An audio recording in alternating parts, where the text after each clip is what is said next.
This whole story kicks off with this super cozy vibe, a picture-perfect family enjoying some miso soup together. Grandpa and Grandma look totally happy, just thankful their family is healthy and getting along. But late that night, things get creepy. A little kid named Ayaka wakes up and immediately freaks out her mom after hearing a scary, thud, sound from the attic. Her mom tries to play it cool, just saying it's probably a mouse. But Ayaka is a curious kid and has to check. She instantly panics, having a nightmare that brings back this super traumatic memory from when she was little. The terrifying figure she saw back then is haunting her again. A bit later, Ayaka's parents call to say their trip to the grandparents' house is cancelled because Ayaka's little sibling suddenly got typhoid fever. Since the train tickets were already booked, Ayaka has to go solo.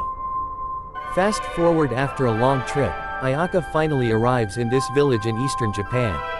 No taxis from the station, so she has to walk the rest of the way. When she gets there, Grandpa and Grandma give her a warm welcome and still look healthy. Sipping on some hot ocha tea, Ayaka mentions she just graduated from med school and is applying for hospital jobs. In the middle of their chill chat, Grandma drops the usual family question, "Are you happy right now, Ayaka?" Ayaka just gives a short answer, saying she's fine. When Ayaka opens an old family album, she finds a photo of her dad as a kid posing with a little girl whose face is scribbled out. That totally reminds her of a room in the house where she saw the apparition when she was little. But when she checks, the room is now locked up tight by her grandparents. That night, Grandma asks Ayaka to help make miso soup using a special family recipe. While they're cooking, Ayaka bravely asks why the room at the end of the second floor is locked. Grandma says the room isn't used anymore and is now just a storage area. As they eat their miso, the family's usual meal, Ayaka hears that thud again from upstairs. Weirdly, Grandpa and Grandma act strange, like they're trying to hide something. When she asks about it, they totally change the subject. After her shower, Ayaka feels like something's really off with Grandpa. When Ayaka is about to go to bed, her grandparents say goodnight with this blank, emotionless look. Ayaka figures it's just them getting old and doesn't stress about it too much. The next day, after a walk, Grandma acts weird again. Later that night, Ayaka is asked to sit down because they have something to tell her. Her grandparents suddenly say they love her very much. As the night gets late, a curious Ayaka can't resist sneaking into the locked room down the hall. She panics when Grandma catches her.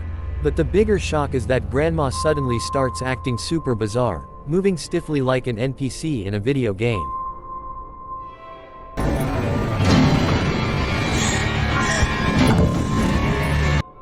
The next day at breakfast, Ayaka starts thinking her grandparents have Alzheimer's or some severe dementia.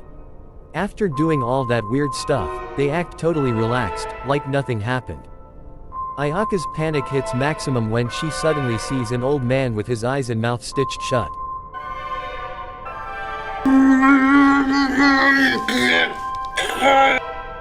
Her grandparents, acting like total psychopaths, drag the guy back to the locked room.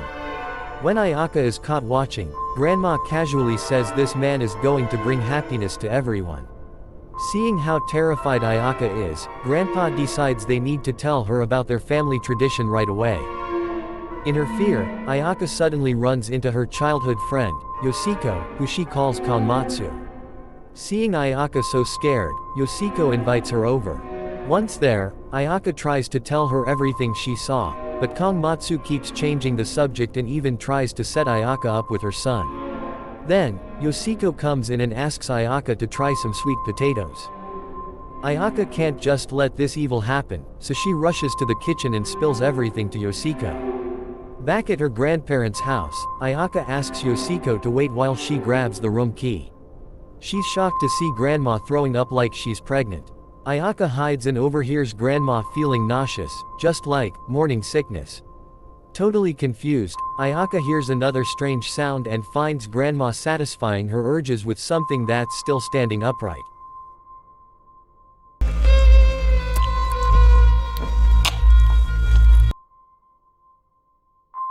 Suddenly, her grandparents rush off when they hear a commotion at the front door.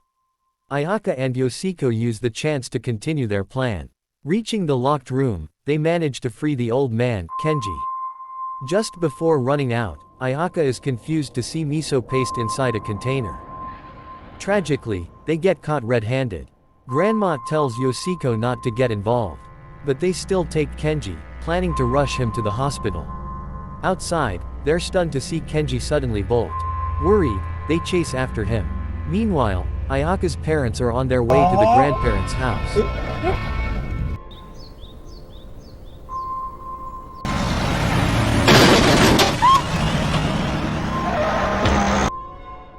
Tragedy strikes. Kenji gets hit by a car and bounces off the asphalt.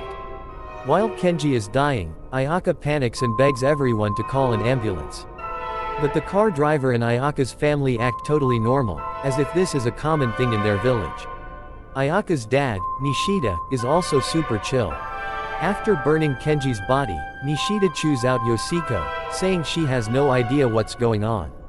Ayaka's mom, Fumi, tells her daughter to calm down because this is a responsibility their family has to fulfill.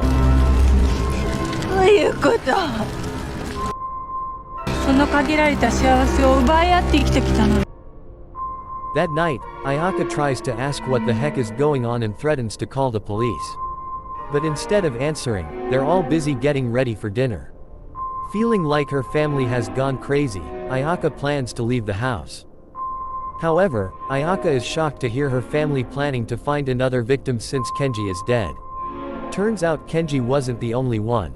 As Ayaka tries to leave, her mom says Ayaka won't be able to escape this responsibility.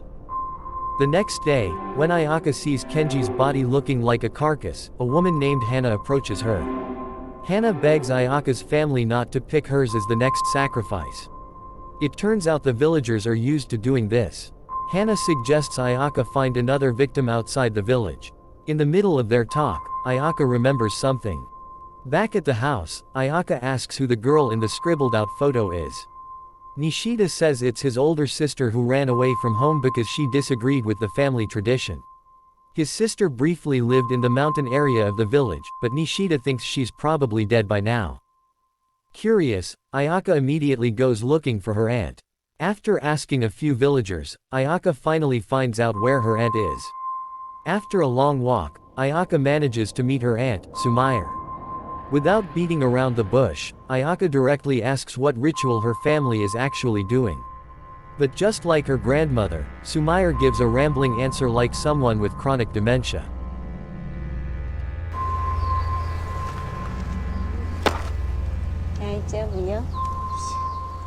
Then, Sumair suddenly asks Ayaka to help her chop wood. It turns out Sumair, who is tired of it all, has decided to die at the hands of her family.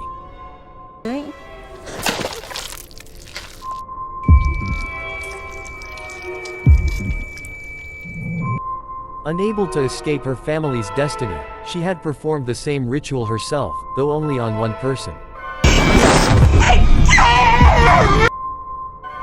Now, Ayaka decides to confront her family. Back at the house, they say the miso soup tastes really bland this time. Grandpa says they need to find another sacrifice fast so they can feel pleasure and happiness again. Right then, something strange happens to Ayaka's younger sibling. As if cursed for being late to provide a sacrifice, the sibling's eyes suddenly start bleeding. The weirdness escalates with Grandma suddenly being 9 months pregnant. Ayaka is angry when her family tries to lure a somite dumpling vendor to be the next sacrifice. Ayaka manages to scare the vendor away. Time is running out, and Ayaka's parents are upset because she ruined their plan. They explain that if they run out of time, their family will slowly die, and no one will be left to bring happiness to the village. But Grandma calmly says their plan will definitely work out with Ayaka's help. That night, a confused Ayaka decides to see Yoshiko. But when she gets to Yoshiko's house, Ayaka is shocked to see Yoshiko grieving for her father, who has just passed away. Yoshiko now truly believes that the ritual Ayaka's family performs brings happiness to the village. She thinks that the moment the ritual stopped, she was immediately hit with bad luck when her father suddenly died. In the middle of their conversation, something suddenly happens to Ayaka. Feeling like Ayaka is starting to experience the curse's effects, a desperate Yoshiko asks Ayaka to use her as the sacrifice. In the end, Ayaka's fate is no different from her aunt's. She can't escape her family's destiny. Meanwhile, back at the house, they're helping Grandma, who is about to give birth. The suddenly pregnant Grandma gives birth to a healthy baby. Moments later, they welcome Ayaka, who is now bringing Yoshiko to be the sacrifice. Ayaka can only accept her fate if she wants her family and the villagers to be happy. Long story short, Ayaka is back in Tokyo and dating a doctor specializing in hemorrhoids. After dating for a while, Ayaka plans to bring her boyfriend home.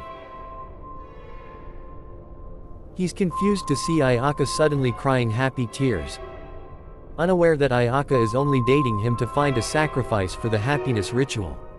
Not wanting to sacrifice a villager, Ayaka is looking for a victim from the big city. The movie ends. Ayaka's family is the chosen family that must perform the sacrifice ritual to bring happiness to the entire village. If they don't, Ayaka's family will slowly die, and no one will be left to perform the ritual to bring happiness to the citizens.